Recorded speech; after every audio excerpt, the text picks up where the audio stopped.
బెదిరించే వాళ్ళ మీ అయ్య జాగీరా తెలంగాణ. ఈ తెలంగాణ గడ్డ మా అయ్యల జాగీరే.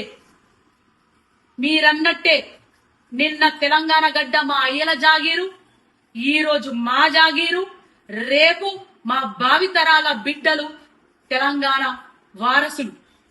ఇది మా గడ్డనే, మా తెలంగాణ గడ్డనే, మా త్యాగాల గడ్డనే అను తెలియజేసుకుంటూ జై తెలంగాణ, జోహర్ తెలంగాణ అమరవీరులకు. ప్రియమైన తెలంగాణ ప్రజలందరికీ వందనాలు. గౌరవనీయులైన పవన్ అన్న గారు, మీరు ఒక నటుడుగా, గద్దరన్న అభిమానిగా తెలంగాణ ప్రజలు ఎప్పుడు మిమ్మల్ని గౌరవిస్తానే ఉంటారు. కానీ తెలంగాణ ఆవిర్భావ దినోత్సవం రోజు మీరు మాట్లాడిన మాటలు ఒక తెలంగాణ ఆడబిడ్డగా నేను ఖచ్చితంగా ఖండిస్తున్నాను.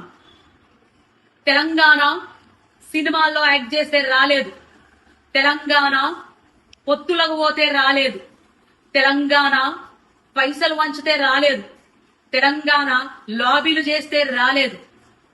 తెలంగాణ పోరాటం ఓ సాయుధ పోరాటం.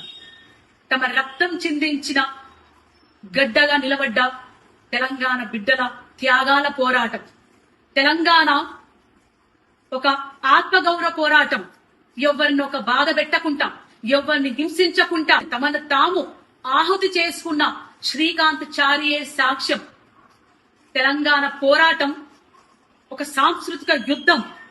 పాటలతోని, మాటలతోని ప్రజల్లోకెళ్లి, గడప గడపకెళ్లి ప్రజల్ని చైతన్యవంతం చేసిన పోరాట గాథలున్న చరిత్ర ఈ తెలంగాణ గడ్డ. మా భూములు మావి, మా నీళ్లు మావి, మా పాలన మాది అనే ఒక నినాదంతో పల్లె పల్లె, గడప గడప త్యాగాలు చేసి సాధించుకున్న పోరాట గడ్డ. తొలి దశ తెలంగాణ పోరాటంలో 2000 పైన అమరులయ్యారు. అది ఆన్ రికార్డ్. కానీ ఎంతో మంది అడవిలో అన్నలు తెలంగాణ కోసం సపోర్ట్ చేస్తూ వాళ్ళని ఎన్కౌంటర్ చేయించబడ్డారు. అట్లాగే మలి దశ తెలంగాణ ఉద్యమంలో ఎంతో మంది విద్యార్థులు, 1200 మంది విద్యార్థులు అమరులయ్యారు. ఎంతో మంది ఆడబిడ్డలు, తల్లులు తమ కొడుకులని, తమ బిడ్డలని నడవండ్రా బిడ్డ, మన తెలంగాణ మనది, మీరు ముందుకెళ్ళండి, పోరాటంలో భాగం కండి, మేం కుటుంబాలను చూసుకుంటాం అని వీరగాథలు నడిచిన తెలంగాణ మనది. ఎస్, మీరన్నట్టే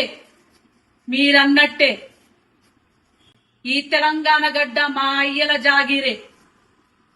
మీరన్నట్టే నిన్న తెలంగాణ గడ్డ మా అయ్యల జాగీరు, ఈ రోజు మా జాగీరు, రేపు మా భావితరాల బిడ్డలు తెలంగాణ వారసులు.